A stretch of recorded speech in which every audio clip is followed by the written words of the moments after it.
ছাড়া কেউ জীবনে সফল হতে পারে?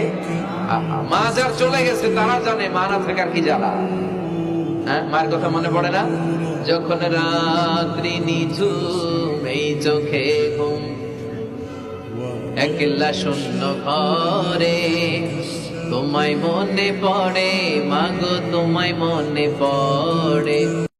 আল্লাহ আরেকটা রমজান হায়াত দেন, আরেকটা রমজান হায়াত দেন, আরেকটা রমজান, আরেকবার সবে কদর পেতে চাই, আরেকবার এতেকাফ করতে চাই, আরেকবার মাওলা তারাবি পড়তে চাই, আরেকবার 70 গুণ নেকি সব কিছুতে আমি অর্জন করতে চাই। আমার আরেকবার সুযোগ দেন।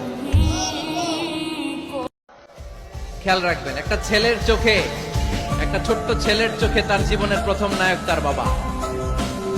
একটা ছোট্ট মেয়ের চোখে তার জীবনের প্রথম নায়িকা তার মা।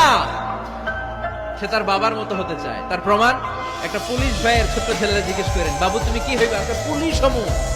বিশ্বাস করেন কিয়ামতের আগে একদিন, এক রাতের মধ্যে এই কোরআনের সব পাতাগুলো আল্লাহ তুলে নেবেন আসমানে।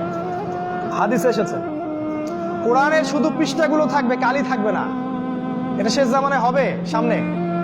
তিনি আরো বলেছেন যে এই কোরআন পরকালে হয় এই উম্মার পক্ষে সাক্ষী দিবে অথবা বিপক্ষে সাক্ষী দিবে। এই কোরআন কথা বলবে কাল কিয়ামতের মাঠে, বলবে যে আমাকে সে তেলাওয়াত করে নাই, আমাকে গবেষণা করে নাই। আল্লাহ এই কোরআন নিয়ে তারা হেদায়েত খোঁজেনি, তারা অন্য জায়গায় হেদায়েত খুঁজেছে।